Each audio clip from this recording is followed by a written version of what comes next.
ಯಾವುದೂ ಗ್ಯಾರಂಟಿ ಇಲ್ಲ ಜೀವನದಲ್ಲಿ, ಬದುಕೇ ಗ್ಯಾರಂಟಿ ಇಲ್ಲ. ಆದರೂ ಒಂದು ನನಗೆ, ನಾನು ಶಿಕ್ಷಣದ ಪ್ರೇಮಿಯಾಗಿ ಹೇಳೋದಂದರೆ, ವ್ಯವಸ್ಥೆಯನ್ನು ತುಂಬ ಕೆಡಿಸ್ತಾ ಇದ್ದೀವಿ ನಾವು. ನಮಗೇನಾಗಿದೆ ಅಂದರೆ, ಈಗ ಹಣ ಮುಖ್ಯ ಆಗಿದೆ. ಎಲ್ಲರೂ ಕಾರ್ ತೊಗೋತಾರೆ, ನಾವು ತೊಗೋಬೇಕು. ಎಲ್ಲರೂ ಮನೆ ಕೊಟ್ಟಿದ್ದಾರೆ, ನಾನು ತೊಗೋಬೇಕು. ಗಂಡ ಹೆಂಡತಿ ಮಷಿನ್ ಥರ ದುಡಿಯೋದಾಗಿದೆ.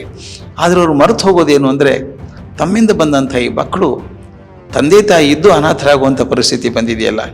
ಎಲ್ಲೋ ಬೇಬಿ ಸಿಟ್ಟಿಂಗಲ್ಲಿ ಇರಬೇಕು, ಎಲ್ಲೋ ಒಂದು ಕಡೆ ಇರಬೇಕು. ಒಂದು ಮಾತು ನಾವು ಅರ್ಥ ಮಾಡ್ಕೋಬೇಕಾದದ್ದು, ಒಂದು ಮಗು ಆದರೆ ಅದಕ್ಕೆ ಜವಾಬ್ದಾರರು ನೀವು.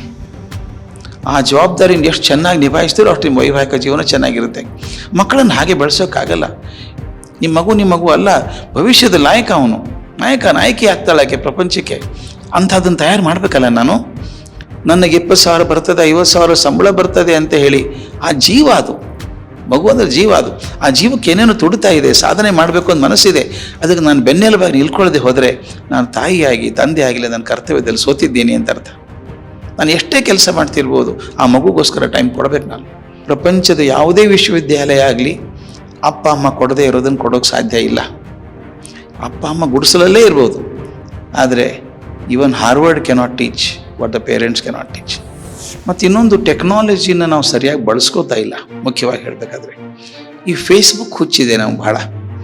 ಯಾವ್ಯಾವುದೋ ಕಾಲಕ್ಕೆ ಯಾವ್ಯಾವುದೋ ಫೋಟೋ ತೆಗೆಸ್ಕೊಂಡು ಎಲ್ಲೆಲ್ಲೋ ಹಾಕ್ಬಿಡ್ತೀವಿ. ಅದು ಗೊತ್ತಿರಬೇಕು ನಮಗೆ, ಅದು ಫುಟ್ ಪ್ರಿಂಟ್ಸ್ ಇರುತ್ತೆ, ಎಲ್ಲೂ ಹೋಗಲ್ಲ ಅದು. ಒಂದ್ಸಲ ನೀವು ಅಲ್ಲಿ ಫೋಟೋ ಹಾಕಿದರೆ ಶಾಶ್ವತವಾಗಿ ಉಳ್ಕೊಂಡ್ಬಿಡುತ್ತೆ. ಯಾರಾದರೂ ಟ್ರ್ಯಾಕ್ ಮಾಡ್ಬೋದು ಅದನ್ನು. ಯಾವುದೋ ಹುಡುಗಿ ಮದುವೆ ಮೊದಲು ಏನೋ ಸಂಭ್ರಮದಲ್ಲಿ ಯಾವುದೋ ಹುಡುಗಿ ಫೋಟೋ ತೆಗೆಸ್ಕೊಂಡು ಹಾಕ್ಕೊಂಡ್ಬಿಡ್ತಾಳೆ. ಅದು ತಾತ್ಪೂರ್ತಿಕ ಸಂಬಂಧ, ಅದು ಭಾಳ ಪ್ರೀತಿ ಇರೋಲ್ಲ. ಅದೇನೋ ಆವೇಶ, ಅದೊಂಥರ. ಅದನ್ನು ಹಾಕ್ಕೊಂಡಿರ್ತಾಳೆ. ಮುಂದೆ ಯಾವತ್ತೂ 4-5 ವರ್ಷ ಆದಮೇಲೆ, ಮದುವೆ ಆದಮೇಲೆ ಗಂಡ ಹುಡುಕಿದಾಗ, ನೋಡು ಆ ಹುಡುಗನ ಜೊತೆಗಿದ್ದಂತೆ ನೀನು, ಶುರು ಕೊರಕಲು ಶುರು. ಅದನ್ನ ಯಾಕೆ ಉತ್ಸಾಹ ತೋರಿಸ್ಬೇಕು? ಅದನ್ನು ನಿಮ್ಮ ಪರ್ಸ್ನಲ್ ಬದುಕನ್ನು ಯಾಕೆ ಜೀವನ ತೆಗೆದು ತೋರಿಸ್ಬೇಕು ಜಗತ್ತಿಗೆಲ್ಲ? ಯಾಕೆ ಬೇಕಾಗಿದೆ ಅದು? ನೀವು ಪಬ್ಲಿಕ್ ಫಿಗರ್ ಅಲ್ಲ. ನೀವು ರಾಷ್ಟ್ರಪತಿ ಆಗಿದ್ದರೆ, ಪ್ರಧಾನಮಂತ್ರಿ ಆಗಿದ್ದರೆ, ಅವ್ರು ಏನು ಮಾಡಿದ್ರು ಸುದ್ದಿ ಪೇಪರಲ್ಲಿ ಬರುತ್ತೆ. ನೀವು ಅದಲ್ಲ. ಯಾಕೆ ಹಾಕೋಕೆ ಹೋಗ್ತೀರಿ? ನಿಮ್ಮ ಜೀವನ, ವೈಯಕ್ತಿಕ ಜೀವನ, ವೈವಾಹಿಕ ಜೀವನ ಡೈಮಂಡ್ ಇದ್ದ ಹಾಗೆ. ಅದನ್ನು ಕಾಪಾಡ್ಕೊಂಡು ಒಳಗಡೆ ಇಟ್ಕೋಬೇಕು. ನಿಮ್ಮ ಗುಟ್ಟು ನಿಮ್ಮ ಗಂಡ ಹೆಂಡತಿ ನಡುವೆ ಇರಬೇಕದು. ಪ್ರಪಂಚಕ್ಕೆಲ್ಲ ಸಾರಿ ಹೇಳುವಂಥ ಅವಶ್ಯಕತೆ ಇಲ್ಲ. ಅದು ಏನೂ ಕಾರಣ ಇಲ್ಲ. ಎಲ್ಲಿವರೆಗೂ ನೀವು ವೈಯಕ್ತಿಕ ಬದುಕನ್ನು ಡೈಮಂಡ್ ಥರ ಕಾಣಿಸೋದಿಲ್ಲ, ನೀವು ಕಾಜಿನ ಥರ ಹೊರಗಡೆ ಇಡ್ತೀರಿ. ಇಟ್ಟಾಗ ಏನಾಗುತ್ತೆ ಹೇಳಿ? ಹೊರಗೆ ಕಾಜಿನ ಥರ ಇಟ್ಟಾಗ ಒಡೆದು ಹೋಗುತ್ತೆ ಗ್ಲಾಸ್ ಒಡೆದು ಹೋದಂಗೆ ಡೈಮಂಡ್ ಒಡೆದು ಹೋಗಲ್ಲ ಯಾವತ್ತೂ. ಅದರಿಂದ ವೈಯಕ್ತಿಕ ಜೀವನವನ್ನು ಡೈಮಂಡ್ ಥರ ಒಳಗಡೆ ಕಾಪಾಡಿಕೊಂಡು ಭದ್ರವಾಗಿಟ್ಕೊಂಡು ಇಬ್ಬರು ಗುಟ್ಟಿಬ್ಬರು ನಡುವೆ ಇರಬೇಕು. ಹೊರಗಡೆ ಹೋಗಬೇಕಾಗಿಲ್ಲ. ಪ್ರಪಂಚಕ್ಕೆಲ್ಲ ಸಾರಿ ಹೇಳಬೇಕಾಗಿಲ್ಲ. ಈಗ ಸಿನಿಮಾ ಸ್ಟಾರ್ ಮಾಡೋದನ್ನು ನೋಡಿ ನಾವು ಮಾಡೋಕ್ಕೆ ಹೋದಾಗ ಅವ್ರ ಬದುಕು ಹೆಂಗಾಗಿದ್ದು ಹಾಗೆ ನಮ್ಮ ಬದುಕು ಆಗುತ್ತೆ. ಅದಾಗಬೇಕಾಗಿಲ್ಲ. ಒಂದು, ಹೊಂದಾಣಿಕೆ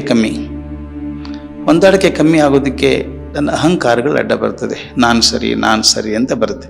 ಮತ್ತು ಇನ್ನೊಂದು, ಈ ಮದುವೆ ಅಂದರೆ ಏನು ಅಂತ ಕಾನ್ಸೆಪ್ಟ್ ಗೊತ್ತಿಲ್ಲ. ಅದಕ್ಕಾಗಿರೋದು ತೀರ್ಮಾನ ಮಾಡ್ಕೋಬೇಕು. ಮದುವೆ ಆಗುವಾಗ ನಾವು ಜೊತೆಯಾಗಿ ಹರಿತೇವೆ ಅಂತ ತೀರ್ಮಾನ ಮಾಡ್ಕೋಬೇಕು. ಒಂದ್ಸಲ ಆ ತೀರ್ಮಾನ ಗಟ್ಟಿ ಆಗಿದ್ದರೆ ಕಲ್ಪನೆ ಯಾಕೆ ಬರ್ತದೆ ಡಿವೋರ್ಸದ್ದು? ಡಿವೋರ್ಸ್ ಪದಾನೇ ತಪ್ಪದು ಅಂತ ಹೊಂದಾಣಿಕೆ ಆಗ್ತಾ ಇಲ್ಲ ಅಂದಂಗಾಯ್ತು. ವಿವಾಹ ಎಲ್ಲಿ ಬಂತು ಅಲ್ಲಿ? ಮೂಲ ಕಾರಣ ನಾನು ಸರಿ, ನಾನು ಯಾಕೆ ಮಾಡಬೇಕು, ನೀನು ಯಾಕೆ ಮಾಡಬೇಕು ಅಂತ. ನಾನು ಅನ್ನೋದು ಪ್ರಮುಖ ಆದಾಗ ಡಿವೋರ್ಸ್ ಬರುತ್ತೆ. ನಾವು ಅಂದಾಗ ವಿವಾಹ ಗಟ್ಟಿ ಆಗ್ತದೆ.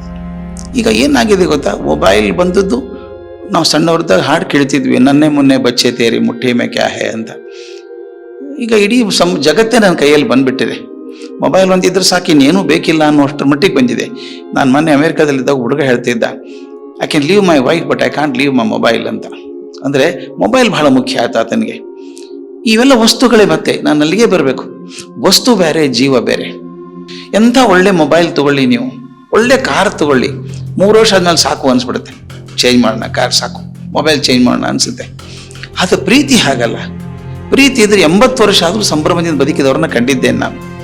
ಅಂದರೆ ದಿನ ಕಳೆದ ಹಾಗೆ, ಸಾಮಾನ್ಯ ಹುಣಸೆ ಹಣ್ಣಿನ ಎಕ್ಸಾಂಪಲ್ ಕೊಡ್ತಾರೆ, ಹಳೇದಾದಷ್ಟು ಹುಳಿ ಜಾಸ್ತಿ ಆಗುತ್ತೆ ಅಂತ. ಹಾಗೆ ಪ್ರೀತಿ ಕೂಡ ಹಾಗಾಗಬೇಕು. ವಸ್ತು ಅಂತ ತಿಳ್ಕೊಂಡಾಗ ಅದರ ಆಯುಷ್ಯ ತುಂಬ ಕಮ್ಮಿ, ಅಲ್ಪಾಯುಷ್ಯ. ಅದು ಪ್ರೀತಿ ಅಂದ್ಕೊಂಡಾಗ ದೀರ್ಘಾಯುಷ್ಯ ಆಗ್ತದೆ. ಅದಕ್ಕೆ ನಮ್ಮ ಹುಡುಗರಿಗೆ ಹೇಳಬೇಕಾದದ್ದು, ಪ್ರೀತಿ ಸಂಗಾತಿಯನ್ನು ಹುಡುಕೊಳ್ಳೋದು ಅದು ವಸ್ತು ಅಲ್ಲ. ಒಂದು ಹುಡುಗಿ ವಸ್ತು ಅಲ್ಲ, ಹುಡುಗ ವಸ್ತು ಅಲ್ಲ. ಅದೊಂದು ಪ್ರೀತಿಯ ಸಂಕೇತ. ಅದು ಎಷ್ಟು ವರ್ಷ ಬೆಳೆಸ್ತೀರೋ ಅಷ್ಟು ವರ್ಷ ಬೆಳ್ಕೊಂಡಿರುತ್ತೆ.